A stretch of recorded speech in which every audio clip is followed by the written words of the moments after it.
மீண்டும் உங்களை நாம் சந்திப்பதிலே மிக்க மகிழ்ச்சி அடைகின்றோம். நான் இலங்கையில் இருந்து பதுளை போதனா வைத்தியசாலையில் இருந்து வைத்தியர் கிருஷான் வேதநாயகம்.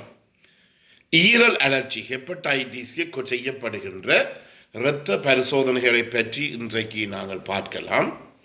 முதலாவதாக நாங்கள் சொல்லுவோம் இந்த ஃபுல் பிளட் கவுண்ட் என்று சொல்லி பார்ப்போம். அதாவது இரத்தத்தில் இருக்கின்ற எங்களுடைய இரத்தத்தினுடைய அளவு, ஹீமோகுளோபினுடைய அளவு, அதே நேரத்தில் வெண்குருதி சிறுதுணிக்கைகளினுடைய அளவு, அதே நேரத்திலே குருதி சிறு தட்டுகள் பிளேட்லெட்டுடைய அளவு ஆகியவற்றை சோதிப்பதற்காக நாங்கள் ஒரு முழு பரிசோதனை ஆகிய ஃபுல் பிளட் கவுண்டை நாங்கள் சோதித்து பார்ப்போம்.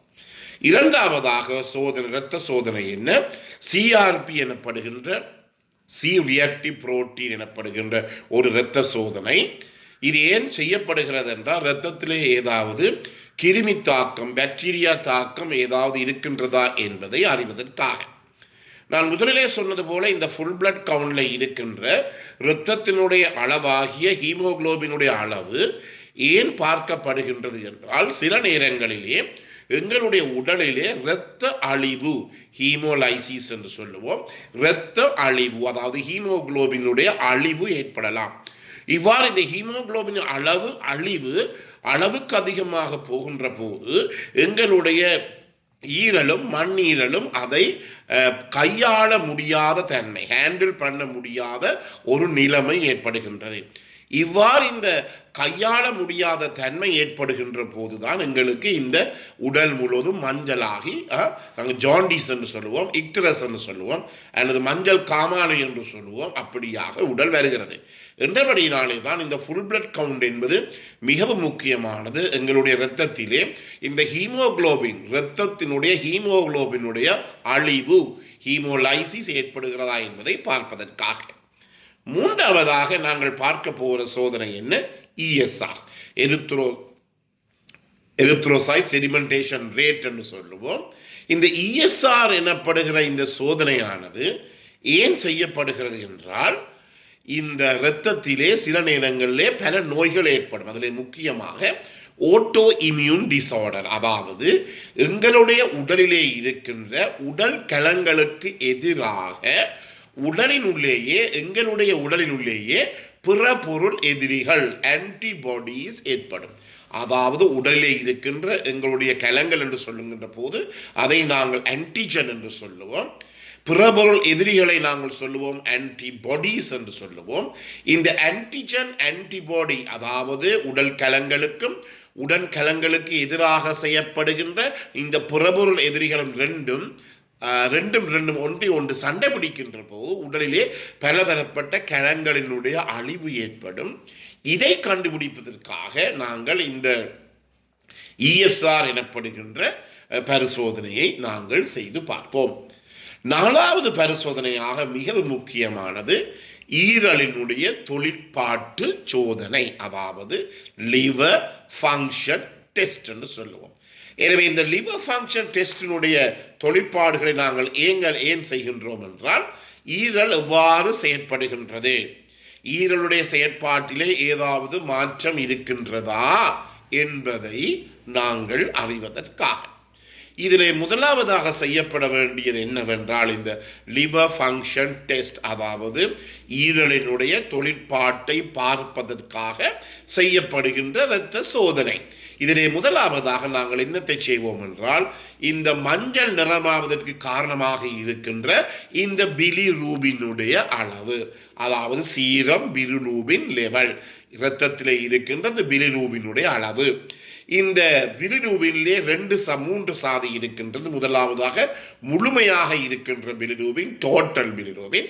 இரண்டாவதாக நேரடியான பிலிரூபின். மூன்றாவதாக மறைமுகமான பிலிரூபின். இது ஆங்கிலத்திலே சொல்வதாக இருந்தால் டிரெக்ட் பிலிரூபின், இன்டிரெக்ட் பிலிரூபின்.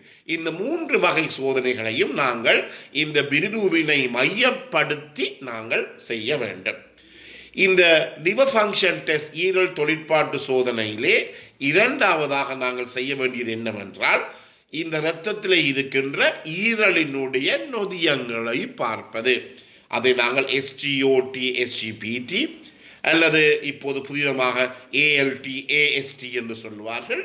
அதே நேரத்திலே மூன்றாவது சோதனையாக கேமா ஜிடியை செய்வார்கள். இந்த கேமா ஜிடி எனப்படுகிற சோதனையானது பல பேர் ஈரல் அழற்சியினாலே பாதிக்கப்பட்டு எங்களிடம் வந்து என்ன சொல்லுவார்கள், ஐயா நான் சாராயத்தையோ மதுவையோ ஆல்கஹாலையோ நான் பார்ப்பதும் இல்லை, தொடுவதும் இல்லை, எனக்கு நிறம் கூட தெரியாது. எனவே இப்படிப்பட்டவர்களுக்கு இவர்கள் சொல்வது உண்மையா பொய்யா என்று ஒருத்தருக்கு அவருடைய மனைவிக்கு கூட சந்தேகம் வந்துவிடும். என்றபடிதான் இவர்களுக்கு நாங்கள் என்ன சோதனை செய்யலாம், இந்த கேமா ஜிடி எனப்படுகிற சோதனையை செய்து பார்க்கின்ற போது இந்த கூடுதலாக இந்த மது பிரியர்களுக்கு, மதுவுக்கு அடிமையானவர்களுக்கு இந்த கேமா ஜிடியினுடைய அளவு மிகவும் அதிகமாக இருக்கும். என்றபடியினாலே நான் முதலிலே சொன்னதோ SGOT SGPT அல்லது AST அல்லது ALT அதுடன் கேமா ஜிடி இவற்றை நாங்கள் சோதித்து பார்க்க வேண்டும். முக்கியமாக இந்த ஈரல் அலர்ச்சி கூடுகின்ற போது இந்த SGOT SGPTயினுடைய அளவு அதிகரித்து கொண்டு செல்லும்.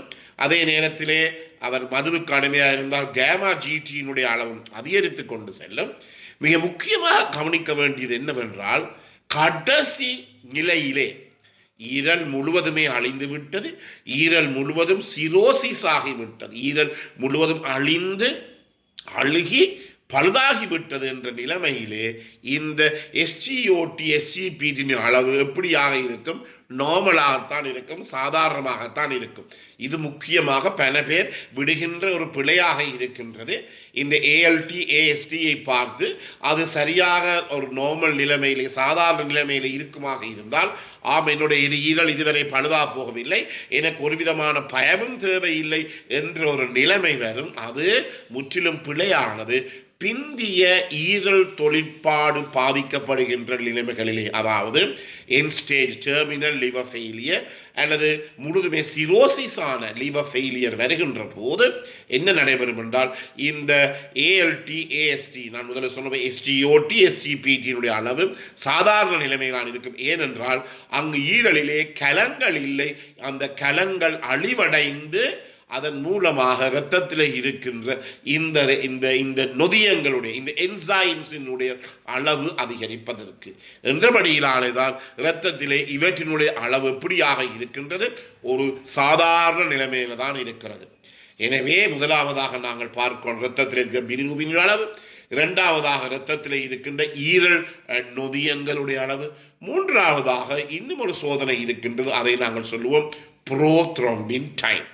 அதாவது உங்களுக்கு தெரியும், ஈரல் ஒரு பெரிய ஒரு அங்கம். ஈரல் பாதிக்கப்படுமாக இருந்தால் ஒரு நோயாளி வாழவே முடியாது. இந்த ஈரலிலே மிக முக்கியமான ஒரு தொழில் என்ன, இரத்தத்திலே குருதி உறைவது, குருதி கட்டிப்படுவது.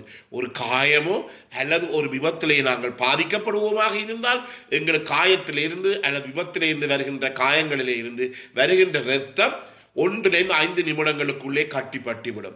இந்த கட்டிப்படுவதற்குரிய பலதரப்பட்ட ஃபேக்டர்ஸ் என்றும் பொருட்கள் எல்லாம் எங்கே உற்பத்தி செய்யப்படுகிறது, எங்களுடைய ஈரலிலே. எனவே இதோடைய தொடர்ச்சியை நாங்கள் அடுத்த முறை பார்க்கலாம். இந்த நிகழ்ச்சி உங்களுக்கு பிடித்திருந்தால் இதை தெரியாதவர்களுக்கு அறிமுகப்படுத்துங்கள். இதை லைக் பண்ணலாம், ஷேர் பண்ணலாம், மணி சின்னத்தை பெல் சின்னத்தை அமுழ்த்தி இதை நாங்கள் சப்ஸ்கிரைப் பண்ணலாம். உங்களுக்கு ஏதாவது மேலதிக தகவல் இருந்தால் நேரடியாக தொடர்பு கொள்ள முடியும். 00947777356245. மீண்டும் உங்களை சந்திக்கும் வரை நன்றி, வணக்கம்.